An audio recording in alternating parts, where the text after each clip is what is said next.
So good morning everyone and welcome to today's webinar brought to you by the Alberta Canola Producers Commission and the Alberta Pulse Growers. Today's webinar on pulse and canola grading with the Canadian Grain Commission. Our speaker today joining us from Winnipeg is Norm Woodbeck, the Program Manager for Quality Assurance Standards and Reinspection with the Canadian Grain Commission. And Norm's going to run through today's presentation. I'm just going to switch it over to Norm right now. All right, thanks, Rick. And once again, thanks to the Alberta Pulse Growers and the Alberta Canola Producers Commission for the opportunity to give this presentation today. Today's presentation, as outlined, will be pulse and canola grading. On the pulse side, we're looking at focusing on peas and on lentils, and then we will go to the canola side. Just a little bit of brief overview of the Canadian Grain Commission. From time to time when my travels, there's still a little confusion about who we are and what we do. I mean, the Canadian Grain Commission, we are a federal agency. We report directly to the Minister of Agriculture, and we are responsible for the establishment and maintenance of 21 different grains across Canada. In Canadian Grain Commission, we have approximately 700 employees, of which the bulk of our staff are grain inspectors and grain weighers, and those mainly located out at the port locations. And our industry services branch, which houses the inspectors and weighers, we are ISO certified 9001-2008. Also in the photo there, you'll see our head office located in Winnipeg. The top 5 floors of our building are home to our grain research lab, with approximately 100 employees and 14 research scientists. Now, the Canadian Grain Commission, we get our authority through the Canada Grain Act and the Canada Grain Regulations, Canada Grain Act being a law within Canada. What is important to know is that the Canadian Grain Commission, we are not involved in the buying or selling of grain. We are third-party neutral. As I stated before, we just oversee the grain quality system within Canada. Now, when we talk about grading, for any of the grain types, you can break it down into about 5 steps, and that being the sampling, the dockage assessment. And once that's done, that's when we get into the actual grading of the grain. And we get in, typically on a sample, you will then look at the foreign material assessment, we'll look at damage in the sample, and then finally we'll look at what is classified as color, and I'll certainly get into more of that later on in the presentation. In any quality system, and especially in a grain quality system, the single most important factor is the sample itself that you're taking, and I can't emphasize this the most. You can have the best inspectors in the world and, you know, the most trained, have the best equipment, but if everything hinges around that sample that you're working on. And in probably 90–95% of the cases where we see discrepancies within the industry, it can be tracked back to the sample. So if you take anything away from today, it's the representative sampling of the grain. That's where you start, and then everything follows along with that. Now, when we talk about representative sampling at the Grain Commission, we will only use one type of sampler when we are involved with the inspection of grain at the ports. This is called a cross-cut or a diverter type sampler, and what happens is the grain will travel down a belt and will actually be elevated out here, and there is a cross-cut mechanism that goes right across the grain stream, and these are set to run continuously as grain is either unloaded from rail cars or loaded to the ships. Then that grain is delivered into our office where it is then reduced again, and that's what we do our inspections on. Now, for delivering into most elevators or process facilities, they don't have cross-cut samplers there. So quite typically the main way of sampling is they're either going to do hand sampling or they're going to do probes. And our recommendation has always been that if you are going to hand sample, you sample from start to finish. Don't just open the tailgate, grab a scoop or a bucket from there, and go and call that a representative sample, because it's just going to represent what's on the tailgate of your grain. And also, as grain is flowing out of a truck, it's important that you have to sample all around that stream, because I think everybody knows as grain is flowing, the light chaff will float to the top. So if you only scoop from the top, you're going to get more dockage material. We realize that time constraints at most elevators, they won't take the time to go from start to finish, but they should catch as much of the truck as possible to make sure that the sample is representative. Now on the other side, on probing, we recommend multiple probes throughout a load. Working down the load, as a typical Super B, we would probably do at least a dozen probes if we were ever involved with that. What we tell producers is don't just go with one probe and call that representative. It may be, it may not. So the more probes the better, and multiple probes doesn't mean sticking the probe into one place into the load and opening and closing the gates a couple times and drawing 3 or 4 samples from one spot. I would not classify that as being representative. So multiple probes across the load, and that ensures that the sample should be representative, and that's going to be the basis for starting the whole grading process.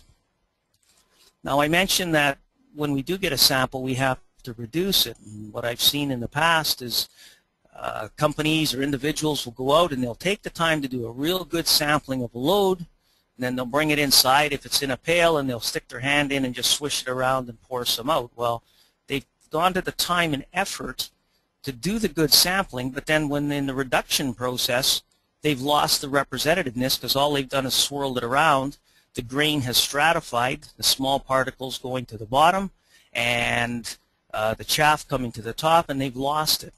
The divider that you see here it's a 50-50 splitter that we use at the Grain Commission. It's one of the most accurate that we know, but even something as simple as 2 cardboard boxes side by side, and you can put a piece of paper right down the center where they join, and pouring a bucket right over the middle of that, it will reduce that grain, and it's actually quite accurate. So it's a very simple design, and you reduce your sample and you still retain the representativeness of that sample. So once we've done the sampling, the first step in the process for all grain types in Canada is that we must remove the dockage. And by definition, dockage is material that can and must be removed from a sample before that sample can be assigned a grain. And sometimes there's confusion between dockage and foreign material. Foreign material is any material, once you've cleaned that dockage out of the sample and assessed it, there's usually little pieces left in a sample. You don't clean it out entirely. What's left in the sample is classified as foreign material. That material then becomes a grading factor.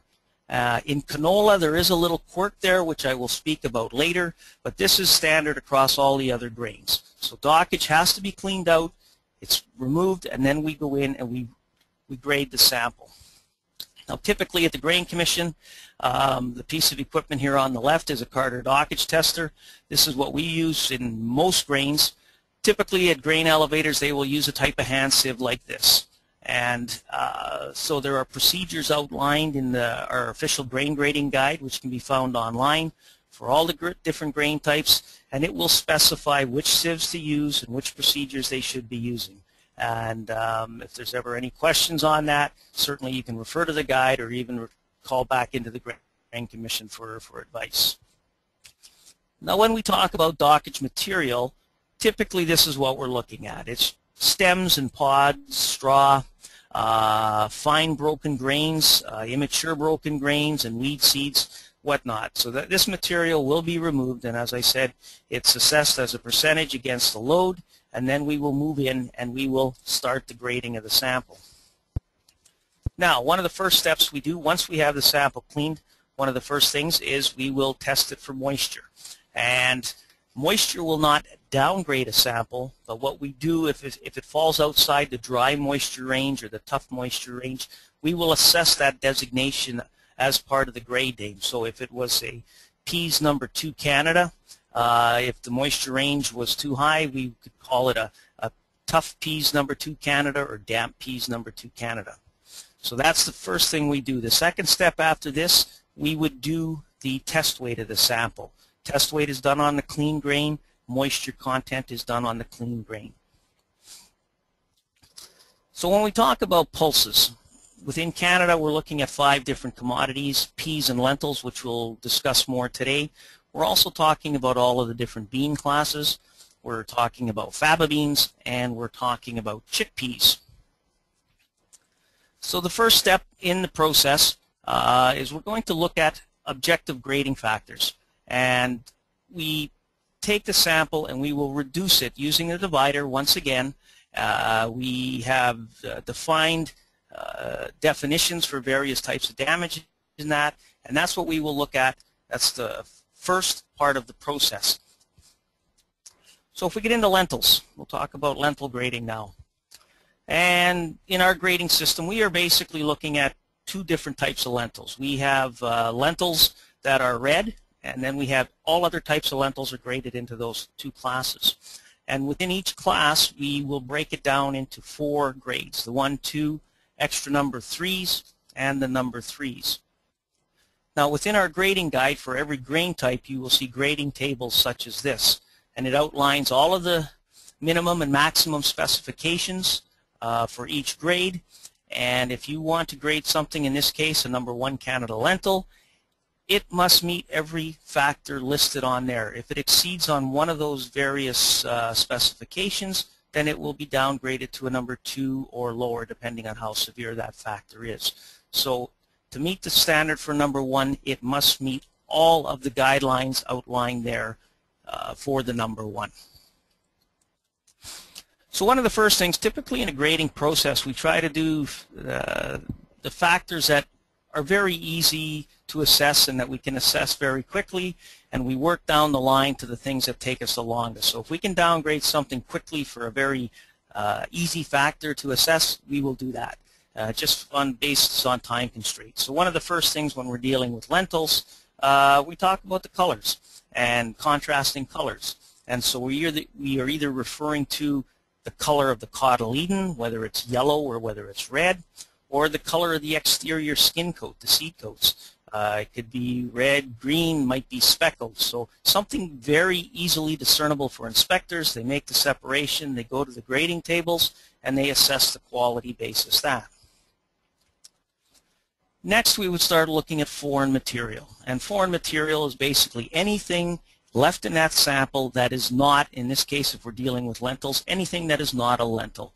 And for some of the factors, there are very specific tolerances in there. So we would analyze the sample. Typically for foreign material, you analyze virtually all of the sample, remove the foreign material, assess it as a percentage, and then go to the grading tables and see where your grade falls in line with that.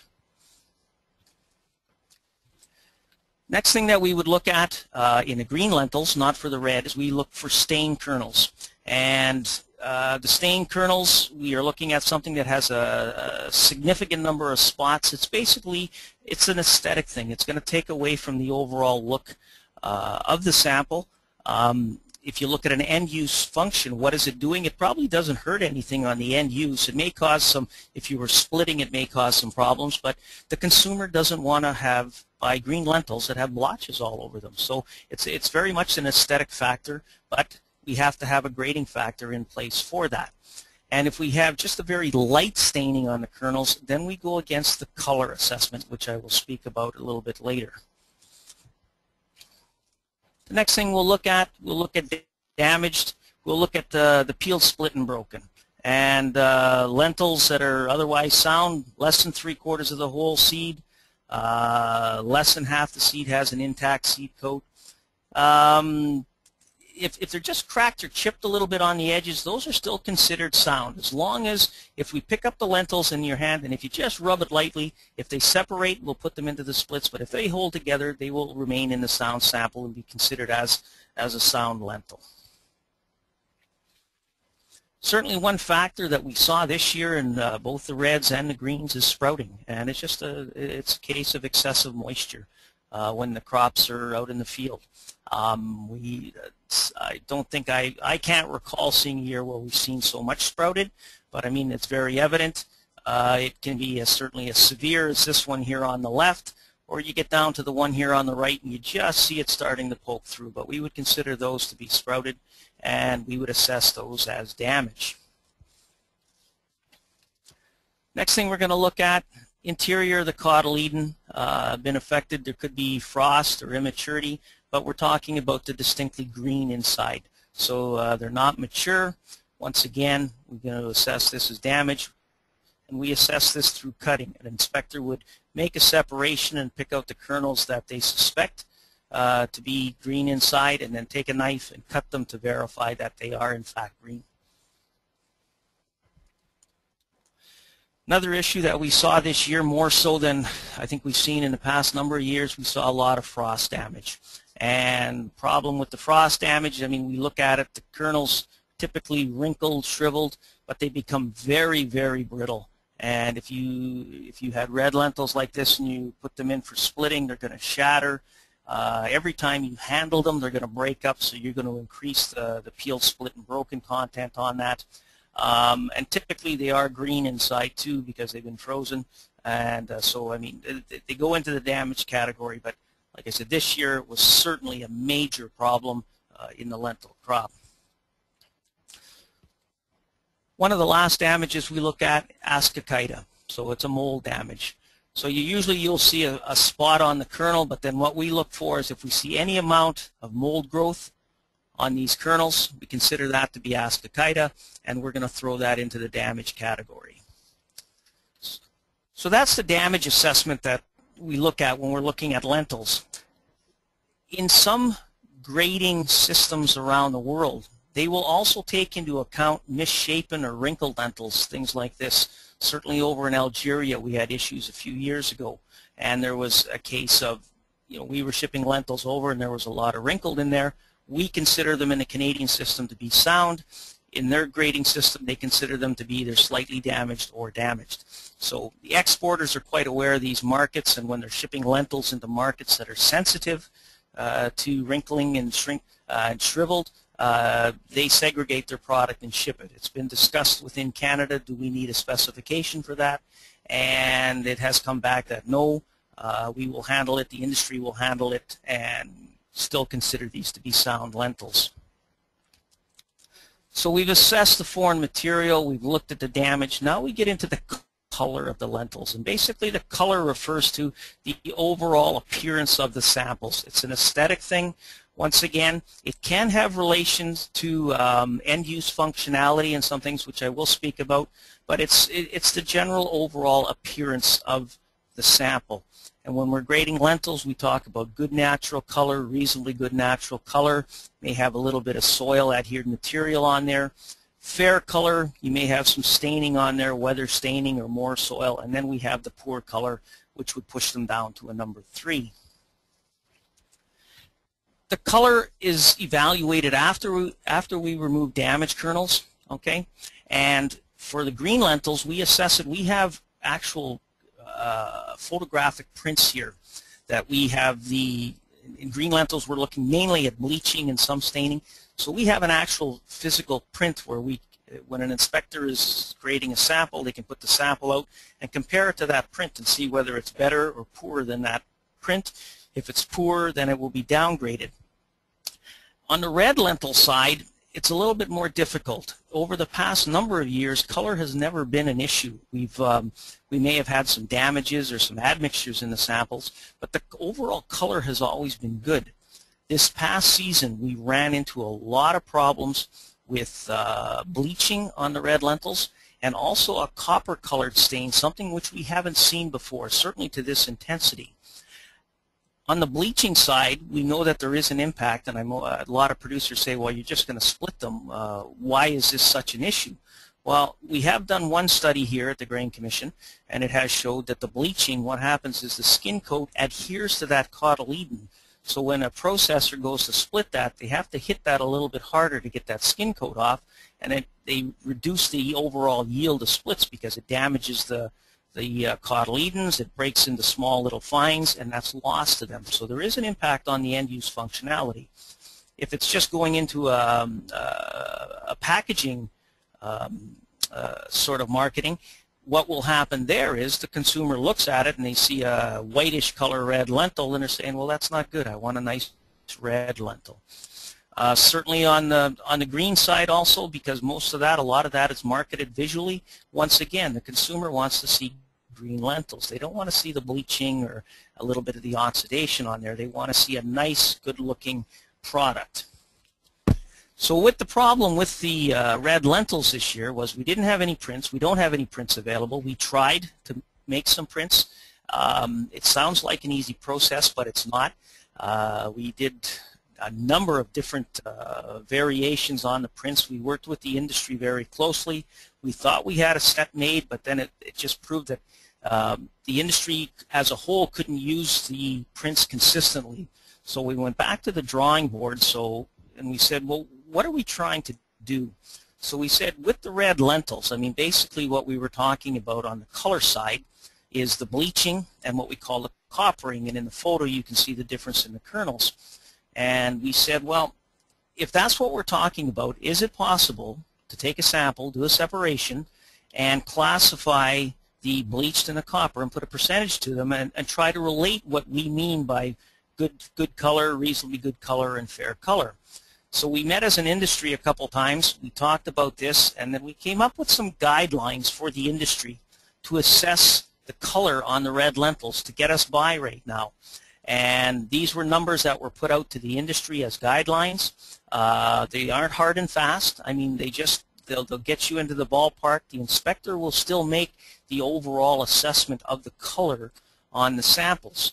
So when we were talking about good natural color, we said good natural color shouldn't have more than 2% of copper type seeds in there, and a total of 7% copper and bleached, and then 5 and 25 for the number 2, and 10 and 40 for the extra number 3.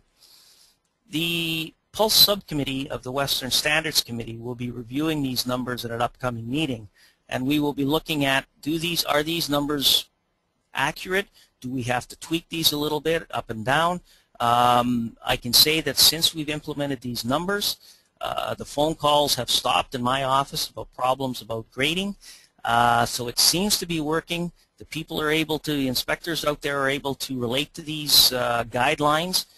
So the goal is, if we feel that these numbers are accurate, it's something that we could put into the grading system, and then we wouldn't have to worry about having the very subjective assessment of the samples. But like I said, for right now, these numbers are just guidelines. Grain inspectors still have the final say as to the overall color assessment of the sample, and they will grade according to that assessment.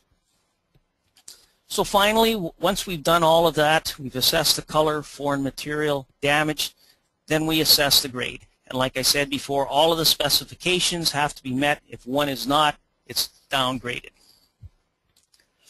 For lentils, we also offer to the industry that we will put the variety name on as part of the grade. For example, here lentils number 1 Canada Laird. However, we also put on the statement that the varietal purity is not guaranteed by us, because we can't look at the lentils and tell which varieties they are on there. So it's sort of, we put it on. It's for the buyer-seller relationship, but we state that, we're not guaranteeing that it's 100% that variety. So from lentils, we'll move into the peas. And once again, we have 2 different classes of peas. We have green peas, and all the other colors and types of peas fall into the other class. And the class, when we're grading, does form part of the name. Same as the lentils, we have a grade structure. Everything has to be met for each grade. And once again, as we start moving through the grades, we start looking at what are the easiest things to assess. And one of the first things is peas of other color. And once again, looking at cotyledon or seed coats, anything that contrasts in that sample, that will be classified as a pea of other color. In the green peas, except VM peas, we assess bleaching. And literally, you will look at a sample. If you suspect that the kernels are bleached inside, in other words, they have yellow inside on the cotyledons, we will scrape the hull of that, and we will assess the bleaching of that sample and put a percentage on it. Now at the Grain Commission, we have done prints here, and these are available to the trade, to the industry, free of charge. We put these out, and we show the definition of what is bleached, what isn't bleached, what we're looking for, and as I said, free of charge to the industry or anybody that wants those. Foreign material assessment, same as in the lentils. Anything that's not a pea is foreign material, and there are specific tolerance for some foreign material within a sample. Splits, very easy. Broken pieces less than 3/4 of a whole seed. Once again, if there's a pea that has seed coat, you rub it lightly, it breaks apart, we put that into the splits. Any of the pea hulls or any splits that have whole split peas are there, that we would put those in also. We also, with peas, we assess cracked seed coats. And, you know, if you have a whole pea, the cotyledons are held together, but all of the seed coat is gone, we will assess that as cracked seed coat. And broken peas with less than a quarter of the pea broken off, and certainly split peas. So that goes in there. Then we move into damages. Split or broken peas with more than a quarter of the pea broken off is a damage. Any of the peas, same thing, sprouted, shriveled, deteriorated by weather, those are classified as damage.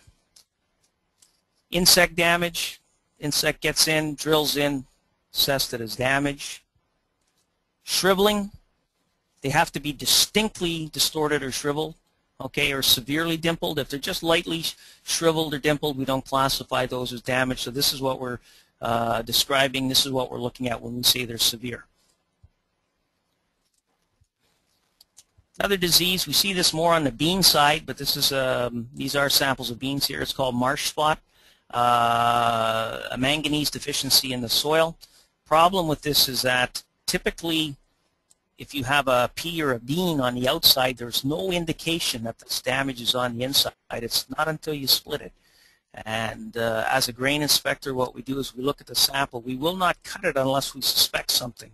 So what happens is from time to time you may get a complaint back from a buyer saying they've got all this damage, and when you go back and look at the sample, if you start splitting them, you'll find it inside. But the procedure right now is that we will not go in and just start splitting every kernel looking for this. There has to be some sort of indication on the outer seed coat that there's a problem. That's the only time we will go in and cut them. And then we get into color. Good natural color, fair color, off color, and once damages and foreign material has been removed.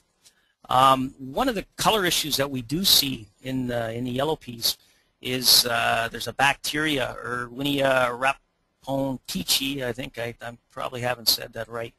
Biggest problem with this one is the color of it.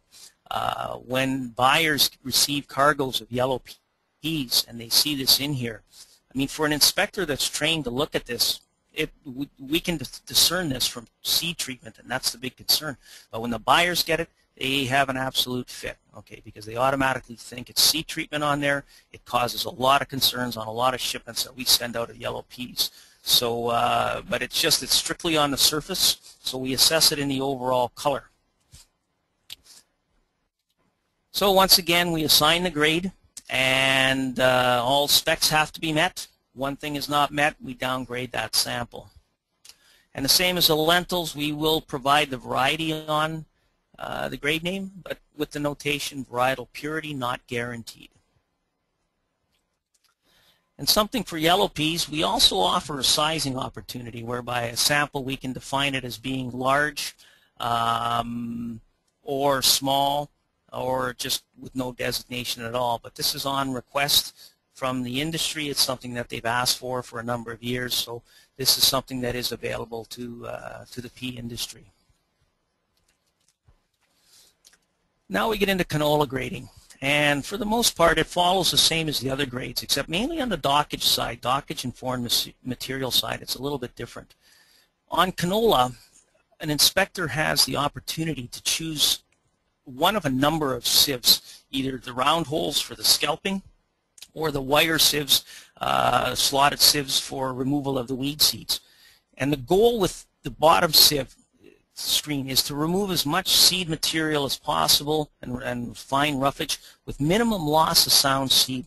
And certainly nowadays with the genetically modified canola out there, for the most part it is clean coming off the fields. There isn't a lot of weed seeds in there. So for the most part, industry should be using the smallest opening sieve or the second smallest. I think we've done a study, and in probably 98–99% of the time, that's the sieve they can be using. They shouldn't be using one of the large slotteds and removing too much canola. On the top side, on the round hole, you basically select that according to the size of your canola. And if you sieve the sample and you scalp the roughage off and there's still canola in there, that canola must be returned to the sample. It's not to be left in as dockage material. So once we've removed the dockage, we get in, first thing we look for is what we call conspicuous admixture. And this is admixture, foreign material within the grain that we can readily pick out by eye. And the one unique thing about canola and some of the mustard seeds is that the material that's left in the sample, it now becomes a grading factor. So for grade number 1 canola, you're allowed 1% of admixture left in the sample. Grade number 2, 1.5%, and 2% in a grade 3. The unique thing about canola is that that material is a grading factor, but it is also added back to your dockage. So you've cleaned the sample for dockage material and you assess you've got a certain percentage. Then you pick the sample and you find that you've got 1% of foreign material left in. Well, that 1% is also added back to the dockage material. Like I said, that's unique to canola and to the mustards. We then get into inconspicuous admixture. This is admixtures of seeds, based mainly weed seeds, that to the naked eye, very difficult or impossible to see. So typically we use a microscope, either a small 10-power hand, or we go to a stronger, larger desktop microscope, and we analyze the sample. Wild mustard is something that is very common, or is probably the most common inconspicuous admixture that we see. And the wild mustard, it's very difficult to see, even with a small hand magnifier. You have to get it under stronger magnification. Once again, something we saw this year, sprouting. And on this photo here, you will see samples number 1, or seeds number 1, 2, 3, and 4. These seeds would be considered to be sprouted. There's enough germination activity there that we would classify them as sprouted, which would be put into the damage specification. Number 5 and 6, it hasn't gone that far. We would classify those as sound, and number 7 is a sound seed. This print is also available from the Canadian Grain Commission free of charge. We put it out to the industry just as a guideline. We then look for any other type of damage in the whole seed. We will have a small portion out and we will pick through it and pull out seeds such as these and classify these as damage. That will go into our total damage specification. We then have to look inside the seed on canola. And as anybody that has worked with canola, you've probably seen the 100 seed stick. Some places have a 500 seed stick. You put the sample in, you take out 100 seeds, put it on some masking tape, and then you crush it. And you're looking for any damage internally that we haven't seen externally. In this case, we're talking about heated seeds. This will only happen once you put the canola into storage. It's not going to come off the field like this. Typically, they're black or dark brown. It's a distinct chocolatey odor to the sample. I think it's some way we've looked at it. It's very unique odor. So we crush it if we find these seeds, and we will assess this as a percentage in the grade. The grade tolerances for heated are very, very tight. We will also look for tan seeds. But tan seeds are a little bit more unique. If we find some light tan seeds, but there's no heated odor and there's no other heated seeds in there, we'll just classify those as damaged because we feel that they just haven't degenerated enough to be classified as heated. If we have light tan seeds, but there is a distinct heated odor in there, we're going to classify those as heated. And then if we get any light tan seeds in combination with heated, it doesn't matter whether there's odor or not, we're going to classify those as heated seeds. The other thing we're looking for when we crush is distinctly green. And this is basically immature seeds. These green seeds have high chlorophyll content in them. And we will do the crush. And the seeds we're looking at seeds like this and like this. They have to be green, very vivid green throughout. If we start seeing yellow in there or it's just a pale green, we will not classify those as distinctly green. We will assess those in the overall color of the sample, which I'll speak about shortly. This year we are seeing a lot of green in the samples, and we are actually looking at some new technology here. It's in the field right now being field tested, whereby we will just take the sample of canola and grind it, put it into it's an NIR machine. It's actually an old type of protein machine that used to be used, and that machine will assess the amount of chlorophyll in the sample and will give us a chlorophyll readout. On most export contracts that are going out of the country, buyers are looking for, in number 1 canola, probably a maximum 25 to 30 parts per million chlorophyll. So if this project is successful, we would look at implementing a specification for chlorophyll when we grade canola and remove the distinctly green specification. So this is something that's in the work, and it's looking very, very promising right now. So when we talk about color on canola, we're looking at the outside of the seed coat, looking for discoloration. It could be from weathering or maybe a little bit of light rind damage. And then the other thing we're looking for is when we crush. If the overall crush has a light green tinge to it, we know that that's not what #1 canola should look like. I mean, #1 canola should be nice and yellow. So we can actually downgrade for color on for the canola.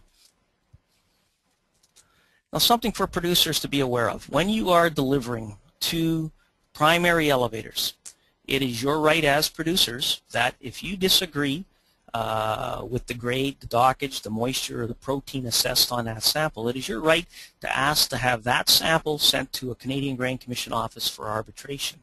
And once again, we go right back to the front end where we talked about the representative sampling, and if the sample you feel is representative, then that's the sample that is sent to the Grain Commission for arbitration.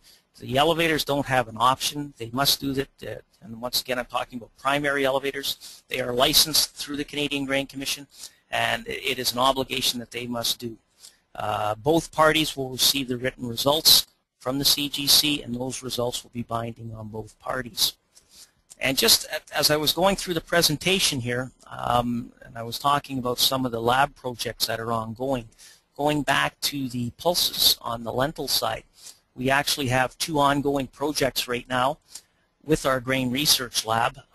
We discussed the copper color seeds. We are looking at, in red lentils right now, we are taking samples and we are looking at the impact on the end-use functionality of the red lentils of those copper colored seeds. And we are also doing a follow-up project because we did a project on the bleaching a number of years ago. We're doing it again this year just to verify the results that we achieved a number of years ago, because there are a lot of new varieties out there now. On the yellow pea side, one of the reasons for downgrading this year is the greenish immaturity on the outside of the seeds. There were comments brought forward to the Commission that perhaps this doesn't affect the end-use functionality of the yellow peas. So we have obtained a number of samples. We've actually processed them here, and they're up in the lab, and we're going to look at the impact on the end-use functionality, the starches and whatnot.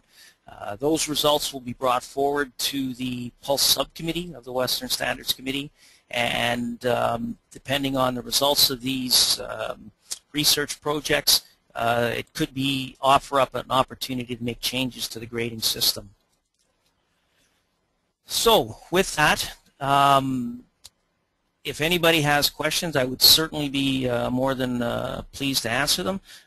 You can also contact me directly. My line's there at 983-4412, or you can call the 1-800 line at the CGC. Just ask for Norm. I'm the only Norm at the Canadian Grain Commission, or by email. I would be more than pleased to answer any questions. So with that, I will turn it back to Rick. Okay, thanks very much, Norm. We do have some questions coming in, and anybody with a question, again, just click on that little orange arrow on the right-hand side of your screen, open up the panel, and type your question in. Our first question comes from Kent, and these started from the beginning, so these first ones are probably pertaining more to pulses. Question is, what about using a sealed sample on your farm? I'm currently using LoadLock, and he put in an email or a website address of loadlock.ca. What is your feeling on such a sample to settle disputes? Well, certainly if, I mean, it gets down to a buyer-seller relationship.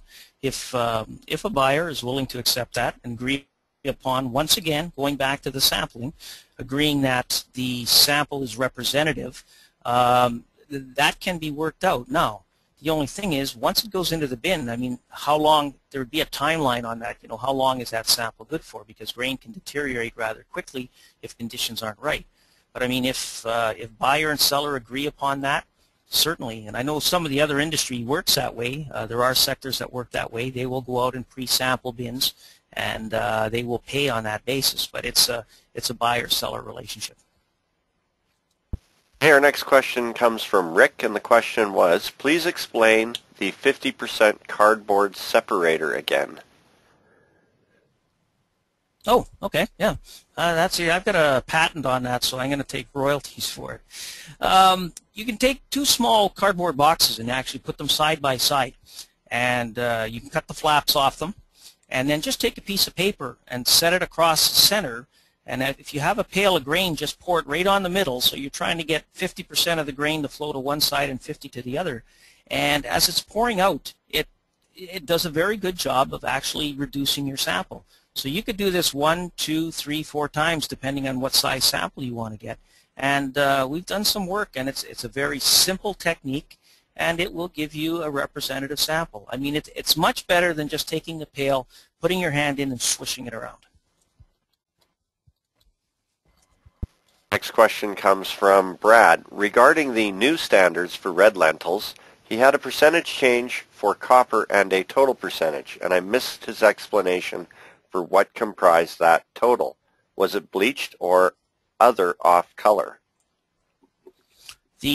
On the total, when we're talking on the red lentils, as I mentioned, what we were trying to do was define the components of bleaching and copper. So the tolerances that were set for the number 1 for the good natural color, we set that at 2% of copper seeds, and then a total of 7% copper and bleach. So if you had 2% of copper, you could have a maximum of 5% of bleach in there. If you had no copper, you could go up to 7% bleach. And once again, these are guidelines, okay? 5 and 25 for the reasonably good color, and 10 and 40 for the fairly good color.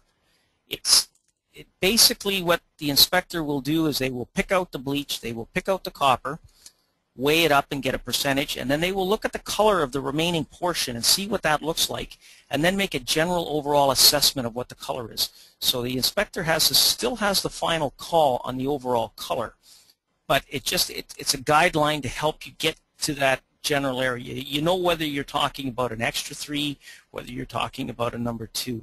We worked with the industry on this, and everybody seemed relatively comfortable with it. Now, you're still going to get to the point. I mean, what we told the industry was, if you happen to get 26% total of copper and bleached in a sample, that doesn't automatically make it a number extra 3. Okay, there's still the judgment factor that goes in. These are just general guidelines. A question from Troy. When you are grading canola, how big of a sample do you use? We start at the commission, we start with 1,000 grams or 1 kilogram. If you're sending in a sample to us, we ask for a minimum of 750 grams.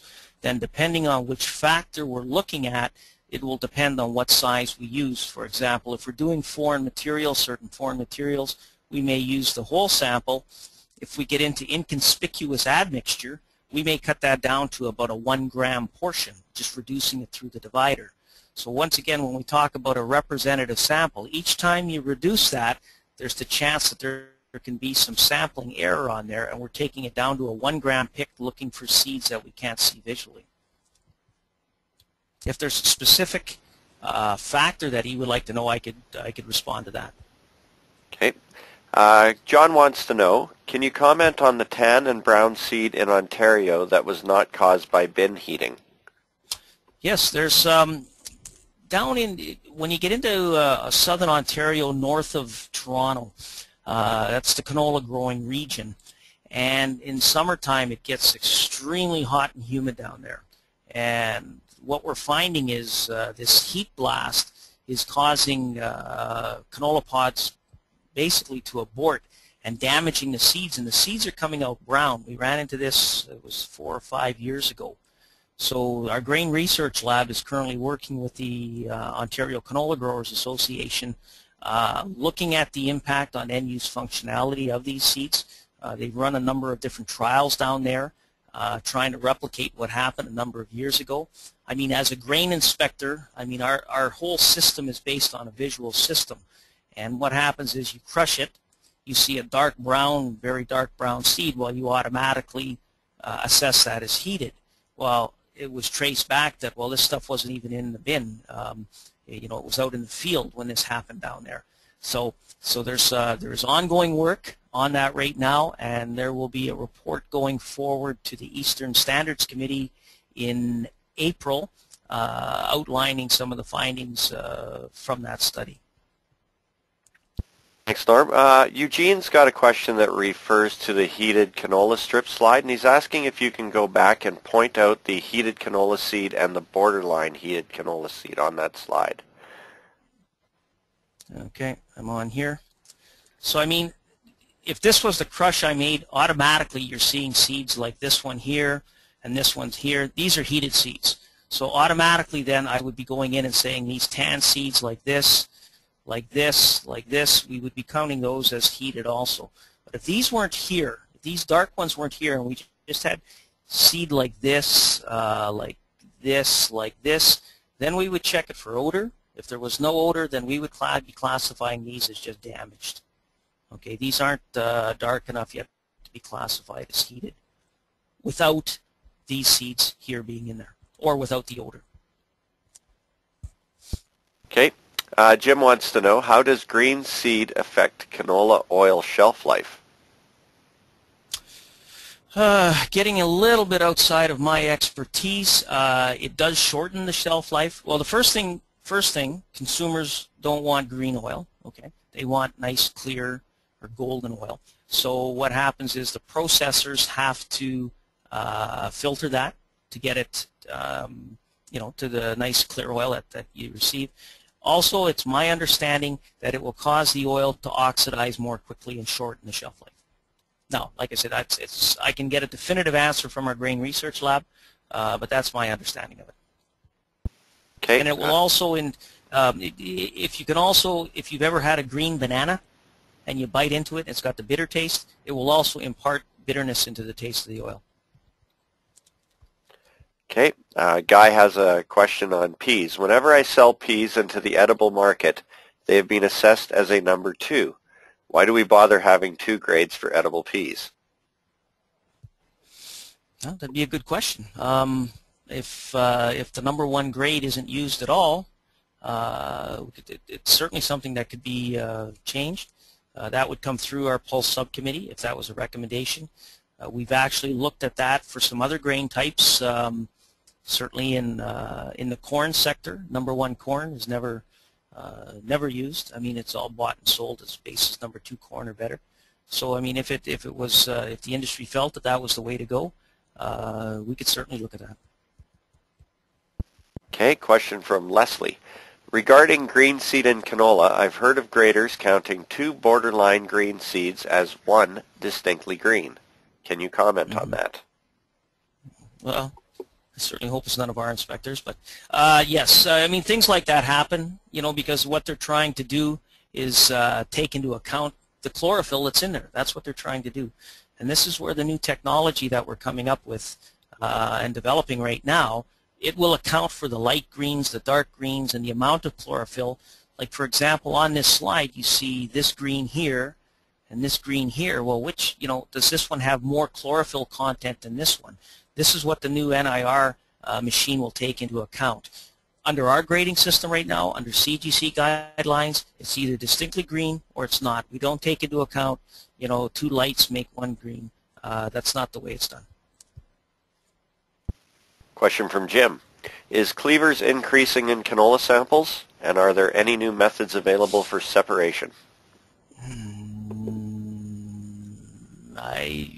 I don't think I could comment on either of those. I mean, we see cleavers in the samples. Whether there's more of them in there, I can't really say. And as for the management of them, that's certainly outside my my expertise range. Okay, question from Robert. Isn't dockage supposed to be calculated by weight? On light material, I seem to get docked on a blend of weight and volume. Dockage is always calculated in our system on a weighted basis. So you start with the gross weight of the sample, you remove the dockage material and weigh that, and then that is calculated against the gross weight. Another question from Guy. In your experience, do the pale yellowish green seeds in the canola sample ever lose that color with storage? I have heard stories that given the right conditions, you know, with the moisture content and that of the canola, that you put green seed in and it ripens just like a banana, the chlorophyll leaves. Other times I've heard they put it in and it hasn't changed. So those are the rumors I've heard through the industry. I can't comment one way or the other whether it will or not, but those stories are out there. Okay, a question from Wayne. Are photos available regarding distinctly green, heated, in actual test strips for canola and also for degrading factors in peas, you know, actual sample pictures? We have, I would have to see what we have available online. We have some training photos online. We don't have actual prints available of those.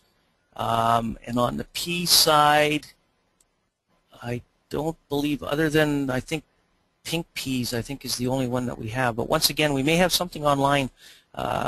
We have some a training site on there that offers, but I don't know what factors are actually being shown on there. I'd have to talk to our training department. But certainly, I mean, it's something that, you know, if somebody wanted to contact us, you know, we could send a snapshot out to them and, you know, reference on there what we consider to be distinctly green, not distinctly green, and whatnot. Okay, and what looks to be our last question, unless anyone else has one they want to type in.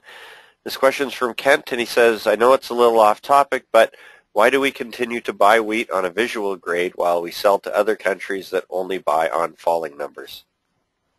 Well, that's incorrect. Certainly, falling number is a quality component that is very important on export shipments, as is protein. But the other countries are certainly purchasing on visual grading factors such as frost, mildew, immaturity, and any other grading factor within there. There's lots of stories out there where, you know, I can take my wheat across the border and all they're worried about is falling number and protein, and that makes it a perfect wheat. Well, there isn't a large-scale baker or miller around the world that would ever step up and say those are the only two components they're looking for. It's one of those coffee shop stories that gets out, and it's not factual. Okay, well, thank you very much, Norm, and that's going to wrap up all the questions we have today. So once again, on behalf of the Alberta Canola Producers Commission and the Alberta Pulse Growers, we'd like to thank you, Norm, for doing this presentation, and we'd like to thank everyone for joining us today, and we just wish everybody a great day. Thanks, everyone. Great, thank you.